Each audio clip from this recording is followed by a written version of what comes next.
Hey guys, it's Coach Bricks. Coach James. This is the Game Changer. So we wanted to kind of ask you guys a question, and I have a question for Coach Bricks here. So we have a lot of our athletes come in, and they'll say, hey, I want to get in shape. Either I have my sport that's coming up, say it's soccer, or I have a race coming up. And they'll say, I want to get in shape for that race. Can you help me? There's no question that we can help. It's what kind of shape you want to be in, okay? So we get a lot of this. So people say, hey, I play soccer. I'm going out for my 5-mile run, okay? Or I play X sport, I'm going out for this. Or we get a lot of people who do those like Spartan races and Tough Mudder. I need to go out and run so many miles for distance. Listen, unless you're gonna go out and run a marathon or a half marathon or a trail run where it's 100 miles or whatever, there's no reason to run distance. And I know this is gonna shock everybody. I know everybody's gonna be mad, soccer coaches, everybody out there is gonna come at me. That's fine, you can come at me, but you gotta show me proof of why that is so much more superior than what I'm gonna tell you here in a second. The concept of getting in shape is you got to understand the shape you need to be in, okay? Not once in any field or court sport do I ever see somebody just consistently run the same pace for all those miles that they're tracked, okay? So a lot of people track soccer players, and in a professional match, those guys might run 5, 6, 7, 8 miles. But not once do those guys run at the same pace the whole time. So why are you training at that pace? Okay, that's my question. And everybody's like, well, you got to get in shape to be here. Okay, I understand you got to be in shape to be able to last that long. But there's many other ways to do it, to be in better shape and actually be able to still last that long. So one of the things we do that I know people hate, but it's one of the greatest ways, and we've seen it and we've proven it and we've done it together, is we've done hill runs. Yep. Different hill sprints that we've done on our hill, okay? I put a person on this who said they needed to be in shape for one of those runs, okay? He kind of argued with me. He wanted to go do these miles and stuff like that. I said, no, do it this way. He decided to do it the way I told him, okay? Stop doing the long distance and stuff like that. We had a 3-month period that we did it in. And he was better. He said, I never felt that good. I've done a ton of those things. I've done, distance and stuff to get ready for those, with the obstacle courses in between. He goes, I never felt better. He goes, I didn't feel like I was out of shape at all. Yet he did no long distance. So tell me, how does that happen compared to somebody who goes out and thinks you have to run distance? The reason being is because it's not so much that I have to run the same pace to be in shape. My body has to be able to exert so much, and it's how quickly I recover. That's what people misunderstand. It's how quickly I recover. So if I'm playing a football game, right, and I do a play, how quickly does my body recover before I have to run that next play? Whether it's 35, 40 seconds, a minute, whatever's in between there, how quick can my body get to recover? And that's what we try to do. So when we start out on our hills or any kind of things we do, we'll give you longer rest periods. Okay, it might be 45 seconds. And you say, that's as easy as you're going through 20 of them, okay, which will do different things. And some will be, shorter sprints, some will be half, some will be full, full hill sprints. We'll do those different things. We'll actually get people shorter recovery. And then eventually, as we get closer and closer, they're recovering much quicker. So then they don't need as much time because their body is now adapted to the recovery process, and they now can go out there and crush what they need to do. Or another way we do it is we give them a workout, right? A high intensity type workout where we'll actually boom, and then your rest period is less. You're keeping your cardiovascular, heart rate, all this kind of stuff up, okay? So your body can understand how to adapt to those situations. So I don't need to go out and run all those, miles and stuff like that. And I don't know why you would. It's such a pounding on the body, such a pounding going out and just running miles. Do it the way you were intended to do it as hunters and gatherers, okay? Yes, did they have to jog at some point? Yes, but they weren't going out they were walking, they were sprinting after stuff. You gotta take that into account of what we're trying to get out of you. And look at all your sports. Your sports are based on how fast, and we've talked about this in other episodes, of the acceleration. How fast can I accelerate, okay? Now when I'm jogging or I'm walking, okay, what am I doing? Or I'm playing defense, say it's basketball, and I'm down low, and I'm not really moving a lot, I'm just leaning up against somebody. How fast can I recover? How fast can I get that? That's what I look for. When I train my athletes to see if they're in shape, is how fast they can get to become recovered again. And at first, when we start a lot of times in the summer with them, they're gassed after a little bit.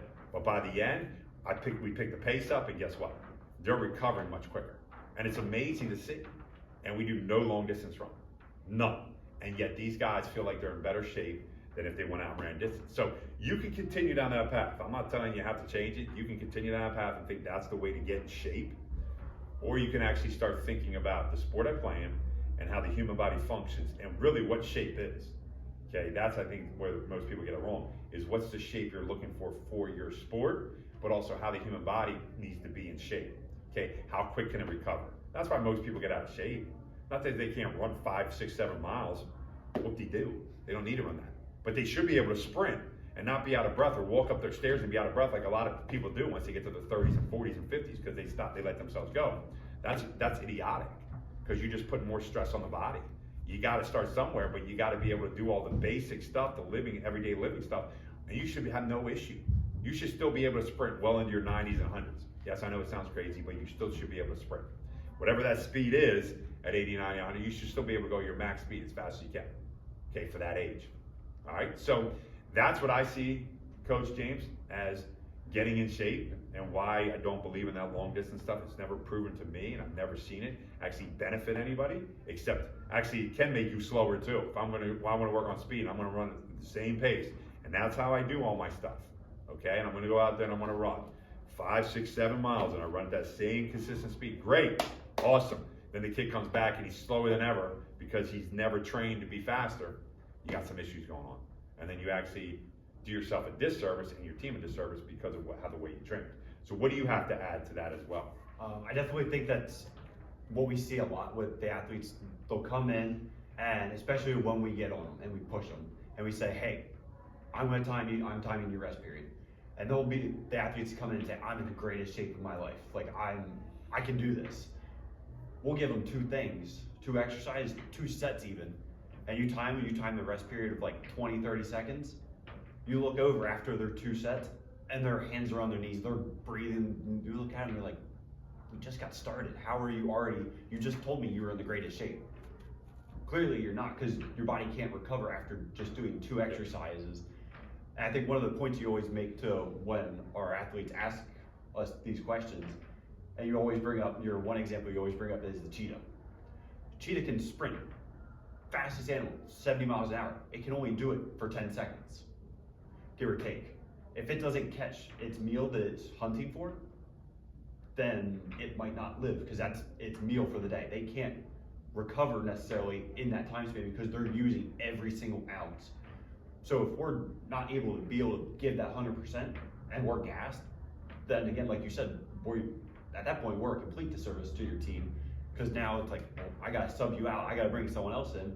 I'm probably not gonna put you back in because you just showed you can only play 1 play or only do 2, 3 things. I gotta pull you out for 5 minutes so you can catch your breath. Yep. You see it on the sideline with the linemen in the NFL when they get their fumble runs where they're running 60 yards. They're on the sideline for the next 15, 20 minutes with the oxygen tank and the oxygen mask, sucking down air because they're out of breath and they're not in that kind of conditioning speed and able to recover to the needs that they can and need to be. And that's James brings up a good point. You got to understand the demands and the needs that you need for that sport.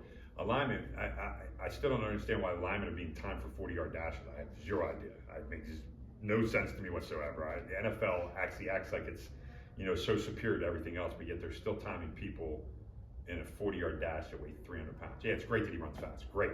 Let's see what he runs over 10 yards. That's it.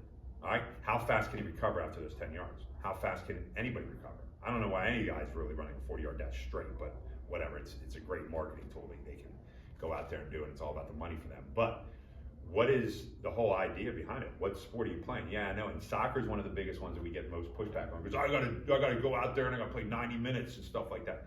Yeah, but you're not running at the same speed all the time. There's a lot of times I see guys walking, standing.